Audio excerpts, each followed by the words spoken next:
Thanks for joining us here for This Week in Agribusiness. Max, it's that time of the show we like to learn about ag from around the country. We're headed to the Keystone State. You know what that is. Pennsylvania. All right, let's see what Charlie says about agriculture there. The United States of America can be very different from one state to another, but one thing every state has in common is agriculture.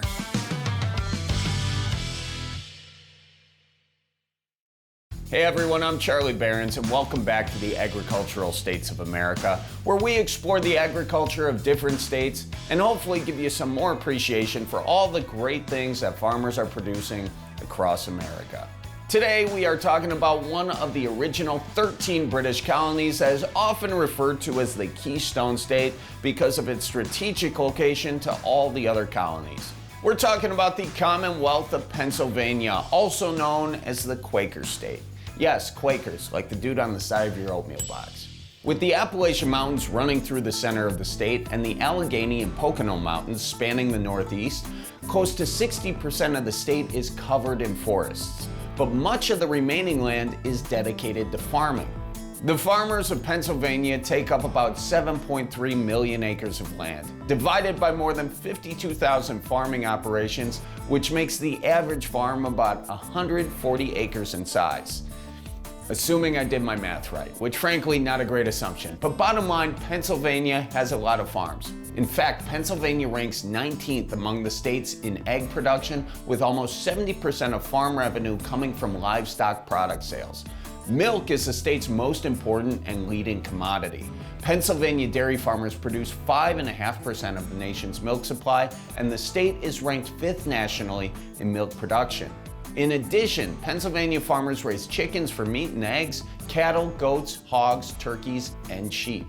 And to feed the state's livestock, local farmers grow corn and other grains, soybeans, hay, and haylage.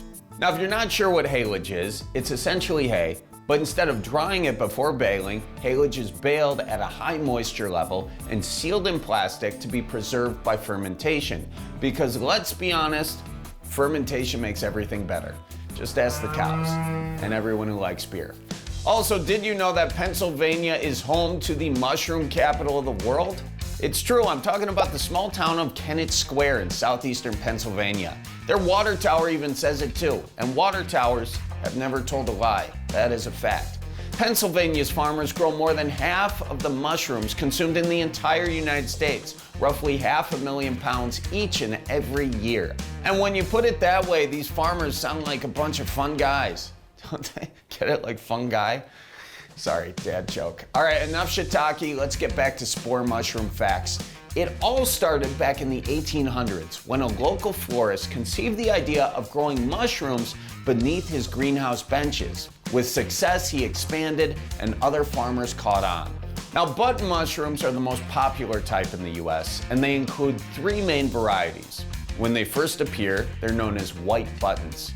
As they grow and develop a brown color, they're categorized as cremini. Fully grown, they're what's known as portobello.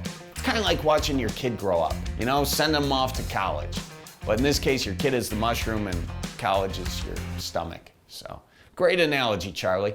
In addition to a long list of nutritional benefits, mushrooms are the only edible non-animal source of vitamin D. Now, like many parts of the country, urban expansion can mean the loss of farms and farmland. To address this, Pennsylvania leads the nation in the number of farms and acres permanently preserved for agricultural production. So far, Pennsylvania has protected over 6,000 farms and more than 600,000 acres, now and forever, from commercial, industrial, or residential development. In fact, Pennsylvania farm families often sell their land at below market value to ensure it will remain farmland forever. And I will show my gratitude by ordering a pizza with extra mushrooms right now. All right, that's all the time we have for now, but you can always go to pivotbio.com/agstates and click on the show icon to explore more about the agriculture in your favorite states and test your knowledge to win great prizes and more. I'm Charlie Behrens, and we will see you next time on the Agricultural States of America.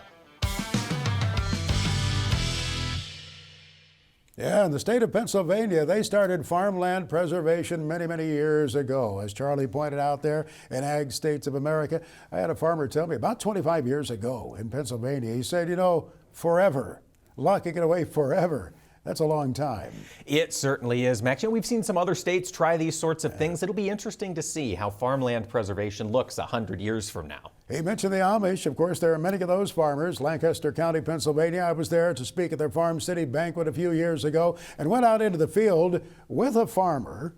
He was out there working in his field, an Amish farmer. He had a pull-type New Idea picker that he was pulling behind an Oliver tractor. Oh. Oliver tractor on steel wheels, but he was allowed to use that tractor because he didn't have any sons capable of helping him. So I'm riding in the wagon.